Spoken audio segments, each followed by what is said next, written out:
Olá pessoal que nos acompanha em Manhãs de Franquias, estamos aqui mais uma vez para mais um assunto, mais um tema bem polêmico, mas que espero que trazer alguns conceitos para vocês que possam ajudá-los ali para resolver essas questões.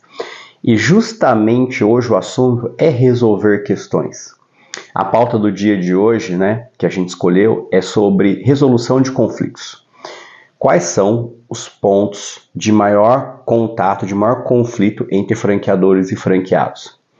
É claro que quando a gente começa uma relação, principalmente à luz do franqueado, porque a franqueadora, ela com o crescimento, com a expansão da rede, ela vai aprendendo, ela vai ganhando musculatura nessas resoluções de conflitos, nas questões que realmente envolvem um atrito com o franqueado.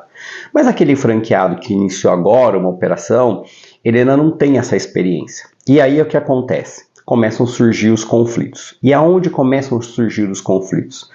Na parte pré-contratual é muito difícil. É difícil você ver franqueadores e franqueados num embate muito grande, a menos quando o franqueado realmente tem muita clareza, muita certeza, muito que acompanha essas dicas que a gente tem dado, ou seja, de fato de colocar seus interesses na mesa, de realmente ser mais duro na negociação. Mas enfim, se passar dessa fase, nessa fase pré-contratual, ela tende a ser mais fluida, vamos assim dizer. Passando pela fase contratual, pós-contratual, operação, treinamento, obras, já começa a criar alguns conflitos. E justamente por quê?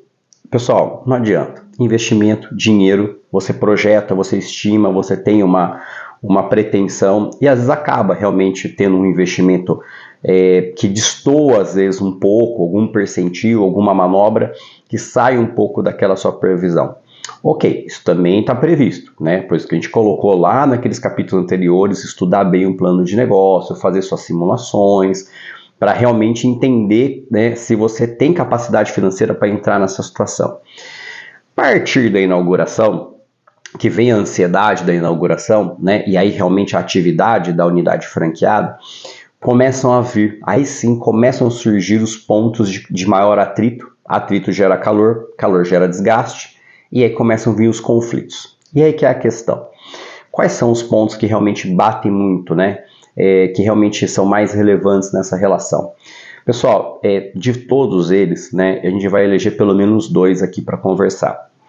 Primeiro é a questão do suporte. E a segunda é a questão de resultados financeiros. Vamos começar com a questão do suporte.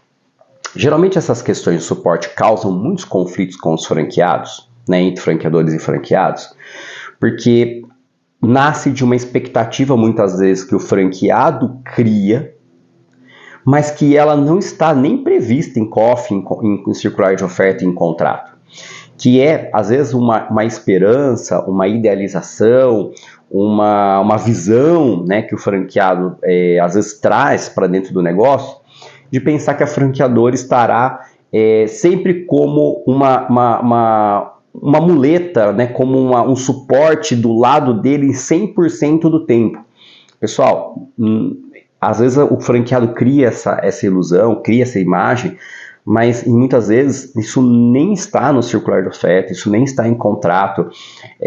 O franqueado não foi fazer um roadshow na rede para perguntar como que os outros franqueados trabalham isso, como é que é o suporte, mas ele acha o quê? Que ele abriu uma franquia, que ele pagou uma taxa, que ele paga royalties, então ele tem a franqueadora como se fosse uma Alexa ali do lado. Alexa, me fala tal coisa, Alexa...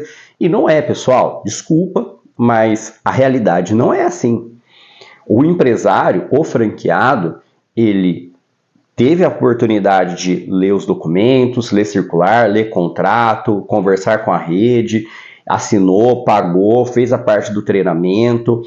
Ele está apto a operar a unidade de acordo com as instruções, com os manuais, com os treinamentos.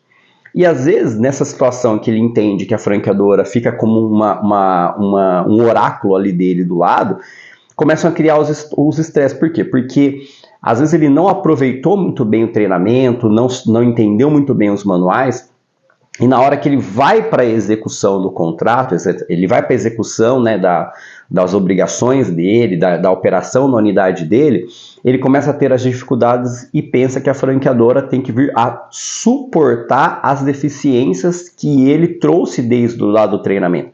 E pessoal, não é assim. Então, uma coisa, vamos separar muito bem, que será que a franqueadora tem know-how? Será que ela conseguiu formatar esse know-how? E será que ela conseguiu transmitir esse know-how para que o franqueado execute isso na ponta, na operação? Isso é uma situação. Outra situação é o franqueado passar liso em todas essas etapas e identificar que ele tem uma deficiência lá na execução.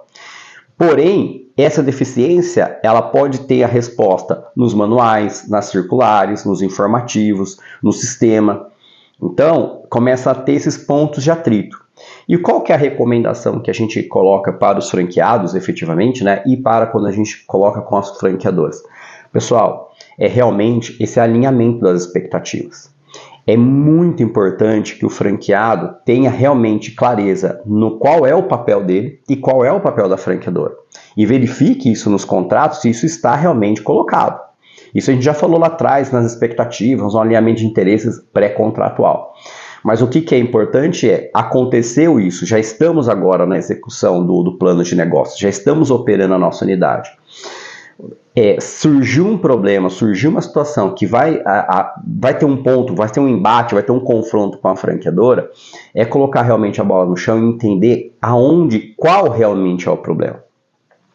Se o problema eu não tenho a informação suficiente para dar execução, ou seja, eu preciso do conhecimento da franqueadora para aplicar isso e dar seguimento, ou o conhecimento, o treinamento foi dado, foi tudo muito bem colocado, porém na prática eu não consigo. E aí que eu coloco para vocês franqueados, pessoal, vocês são empresários, vocês têm a autonomia, vocês não são subordinados à franqueadora e vocês têm a autonomia para efetivamente dar seguimento ao seu negócio. A questão da franqueadora, o know-how, os padrões, os procedimentos são em relação a respeito à marca. Entretanto, na operação, você tem essa liberdade de executar conforme dentro desses manuais, mas conforme os que faz sentido para você. Então, o que é importante, né, quando a gente discute essa questão do suporte não achar que a franqueadora, por dar suporte, ela significa que ela estará 101% do tempo do seu lado para fazer com você toda a operação. Não é. Ela não é sócia da sua unidade. Ela é a gestora da marca. E ela te vendeu esse projeto, esse processo, para que você aplicasse na prática aquilo que está lá nos documentos. Então, tem que ter muita essa percepção para que esse conflito não vire um confronto negativo, né? Que não vire realmente uma discussão em que não tem sentido essa discussão. Então é importante, né, essa primeira etapa desse confronto, né, desses conflitos que envolvem suporte. Se você, franqueado, já está na operação e está vivendo uma situação dessa, de fato você realmente olhar para trás e entender assim, será que o que eu estou pedindo para a franqueadora não é uma expectativa que eu criei, mas nunca ela foi discutida do ponto de vista que eles me prometeram que fariam isso por mim? Se você é franqueado, que ainda não entrou na rede, que está nessa fase pré-contratual, e isso é uma coisa que vai acontecer lá na frente, então não assina e vai discutir, vai negociar, vai visitar franqueados para entender como é o suporte que a franqueadora. As coisas são como elas são, não são como a gente gostaria que fosse. Então, mais fácil vocês procurarem a rede para perguntar como é o suporte que realmente a franqueadora ela dispõe, do que você criar uma falsa ilusão de um suporte que ela nunca te prometeu que ela faria. Passado esse ponto, pessoal, o suporte, outro grande ponto de atrito é a questão financeira. Isso é óbvio, né? Franqueado que abriu, está faturando, o plano está indo bem, ele está conseguindo girar o seu negócio, capital de giro está tudo certinho, ele está conseguindo recompor seu investimento, a unidade ela está acompanhando aquele plano, beleza, ninguém reclama, tá tudo certo. Qual é o problema? É quando realmente existe um desembolso que existe aí junto com a questão do suporte, que aí o franqueado entende que ele tinha que ter um suporte que não foi prometido, enfim, e os números também não estão acompanhando de uma forma sustentável. E aí existe esse outro grande embate, que é geralmente o franqueado aparece para a gente, né, como suporte jurídico, ou para a franqueadora, e fala, a minha unidade não dá dinheiro. Pessoal, eu entendo, né? É muito frustrante você pegar um investimento, pegar um dinheiro que você tem lá investido, você tirar daquele investimento, aportar em um outro investimento, e esse investimento não ter aquela rentabilidade, aquela performance daquela primeira situação que te era mais confortável. Mas é isso, pessoal. Performance, evolução, a gente só cria, a gente só consegue quando a gente sai da zona de conforto e entra para a zona da evolução. Se você analisou tudo, discutiu tudo, visitou tudo, teve um perfeito entendimento de como seria a situação daquela franqueadora com você, assinou o contrato, investiu, está ali operando, pessoal, é bola para frente. E aí sim, não é a reclamação do resultado final, me desculpa, mas é a nossa posição, né? E eu respeito posições contrárias, mas a questão é, a discussão de o meu negócio não dar dinheiro, usando só a última linha, ela precisa ser entendida em todas as linhas. Ou seja, como é que está o meu faturamento? Será que eu estou realmente fazendo tudo o que eu poderia para melhorar a questão da venda, a questão do ticket? Como é que é o meu contato com o meu cliente? Aí você vai descendo a linha. Será que eu estou no regime tributário correto? Aí você vai descendo mais a linha. Será que a minha composição de custos está dentro do plano de negócio? Será que eu não enchei demais a minha empresa? Será que para eu não poder, como eu não posso ficar na operação, eu coloquei um gerente que não estava no plano e isso está me custando? Então você vai descendo os níveis para entender aonde é a situação. É como se fosse uma situação de emergência, né, de urgência, a gente chega lá no pronto-socorro, uma pessoa que sofreu um acidente, está com uma hemorragia. Sim, o resultado é uma hemorragia, mas aonde que é essa hemorragia? Em qual ponto específico do corpo, né, no caso da empresa, está acontecendo um problema que está gerando essa sangria. Então é importante essa análise profunda, com calma, para entender qual é o ponto de inflexão, qual exatamente é o problema daquela unidade e qual é, e aí sim, a franqueadora, o suporte, para dar o segmento que chama plano de negócio, que chama plano de ação, para que a gente ataque aquele problema e, de fato, volte à operação, né, numa situação mais de normalidade, mais dentro das estimativas.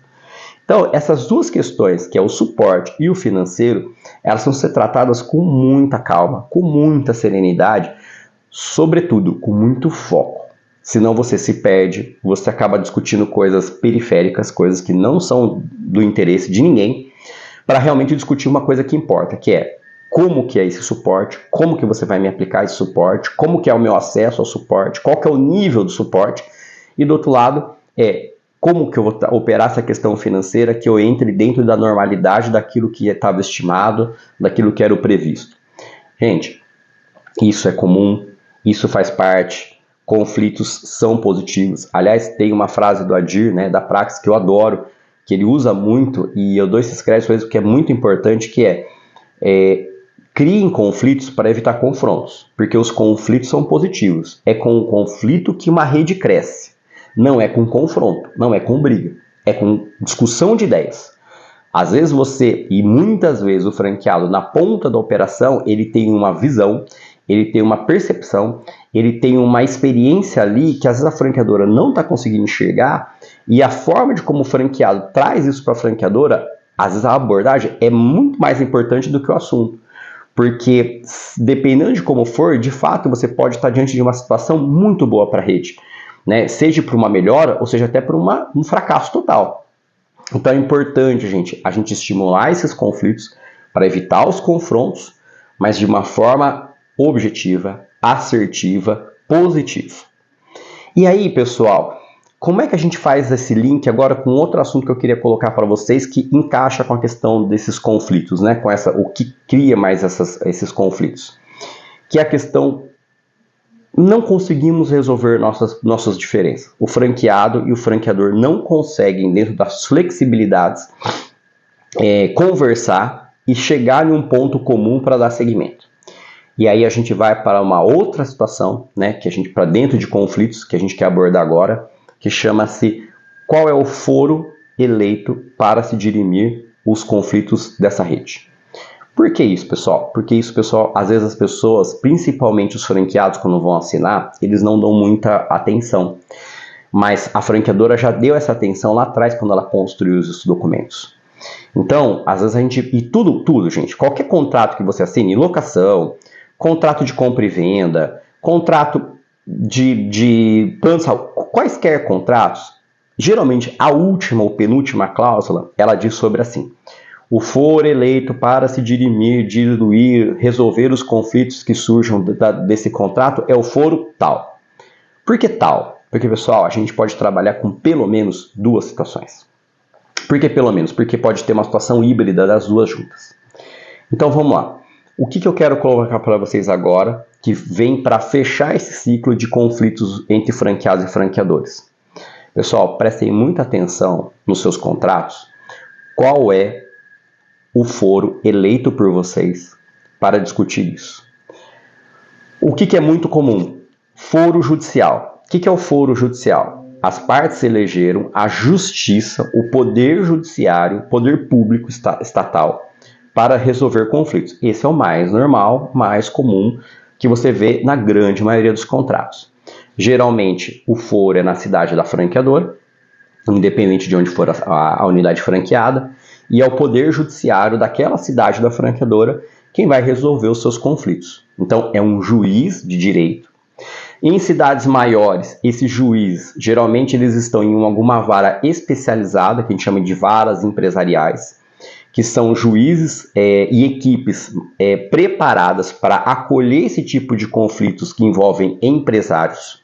Ou seja, não é uma discussão tão como família, como fiscal, não. É uma discussão que envolve empresários, é uma discussão que envolve contratos empresariais. Então, em cidades maiores, grandes capitais ou grandes regiões metropolitanas, nós temos, às vezes, as varas empresariais.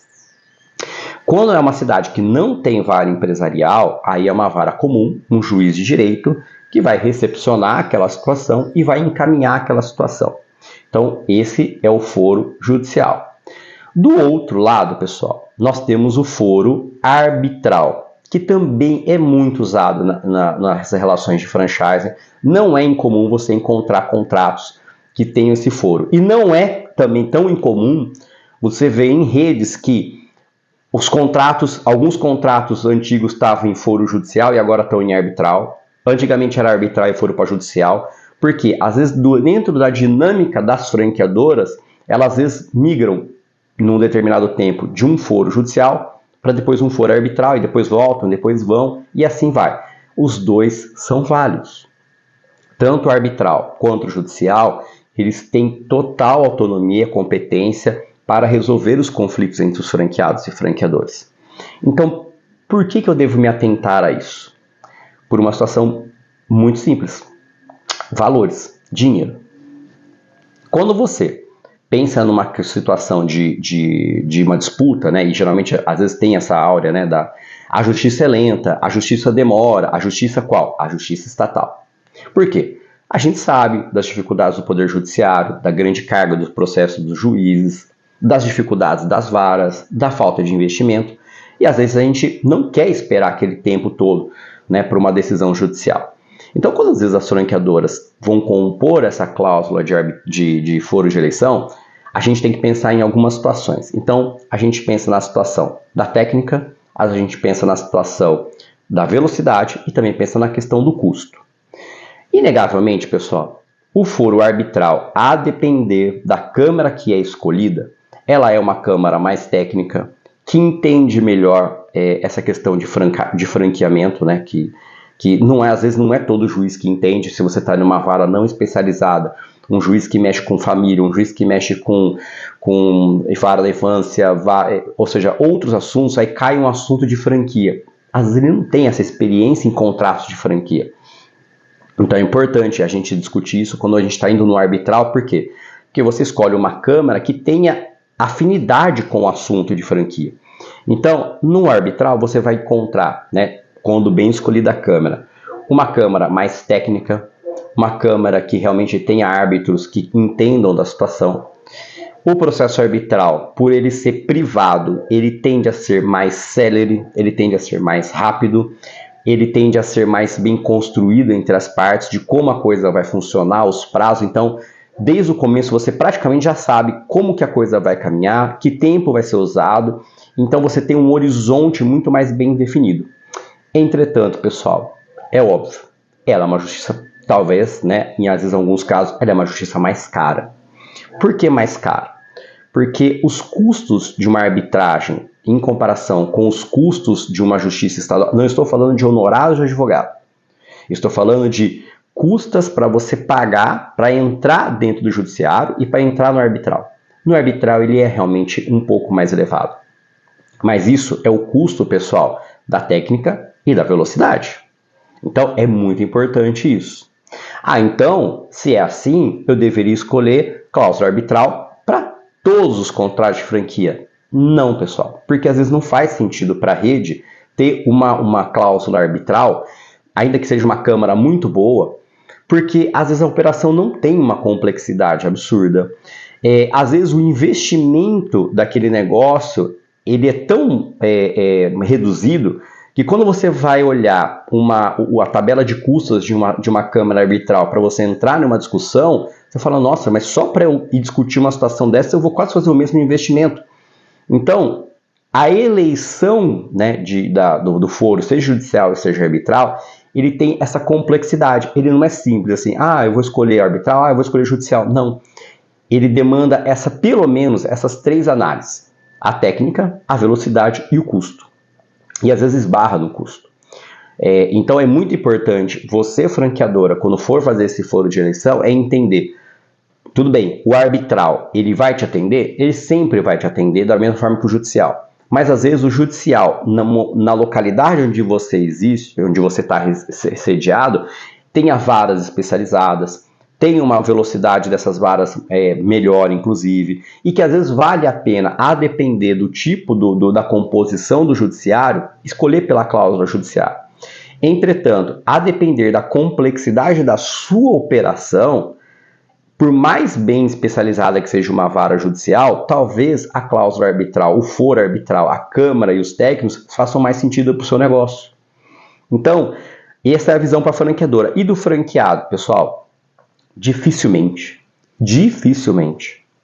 se você estiver diante de uma cláusula, e aí vamos falar arbitral, e você fala assim, não, eu não concordo com a cláusula arbitral, eu quero cláusula judicial, porque se isso aqui der problema, eu não tenho dinheiro para entrar na arbitral, tal. Pessoal, vou dizer muito francamente, eu nunca vi uma franqueadora mudar de um padrão por causa de um pedido. Pode acontecer? Pode. É legal? Do ponto de vista de legalidade, claro que é legal. Se há uma discussão das partes, elas entendem que para aquele negócio eu posso ajustar de uma arbitral para uma judicial ou vice-versa, está totalmente perfeito. A questão é, você franqueado, se você está diante de uma cláusula arbitral e que a franqueadora não mudará para uma cláusula judicial, pense, estude, verifique a Câmara para entender o seguinte, mas isso não vai... Gente, não dá para saber. Óbvio que a gente não quer que aconteça. Mas se acontecer, você tem que estar preparado para saber assim, quanto vai me custar para eu bater a porta daquela Câmara arbitral e levar a minha demanda para discussão. Então, é muito importante, é muita serenidade a gente discutir isso. E por que eu estou discutindo isso, né? Que eu falei assim lá no começo, existe pelo menos as duas e tem a terceira que é a híbrida. Porque às vezes, pessoal, a gente pode mesclar algumas situações de levar parte, dependendo da demanda, ir para o judiciário, dependendo da demanda, ir para um arbitral. Isso é possível? Perfeitamente possível. O que não é possível é deixar as coisas sem realmente critério.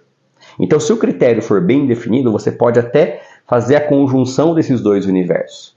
E você pode, dentro da criatividade jurídica, da engenharia jurídica, dentro do contrato, né, da circular de oferta e do contrato de franquia, criar até mais opções. Nossa, mas tem mais do que essas três? Tem.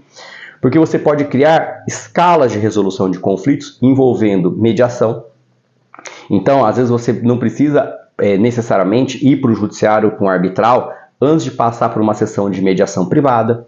Então é muito importante você que está você que buscou uma franqueadora, que está para entrar numa franquia, né, numa rede, geralmente isso é final do contrato, que você já está cansado de ler tudo aquilo antes, mas pessoal, não deixa de lutar não deixa a bola cair. Para nessa cláusula de resolução de conflitos, seja ela judicial, seja ela arbitral, seja ela escalonada, seja ela híbrida, e leia com muita atenção. E aplique, né, estime, se acontecer alguma coisa, como você vai lidar com isso. Se você tem capital para ir para uma situação dessa, se isso vai te onerar demais, enfim. É importantíssimo medir com régua, no esquadrinhamento perfeito, como você vai lidar com essa situação.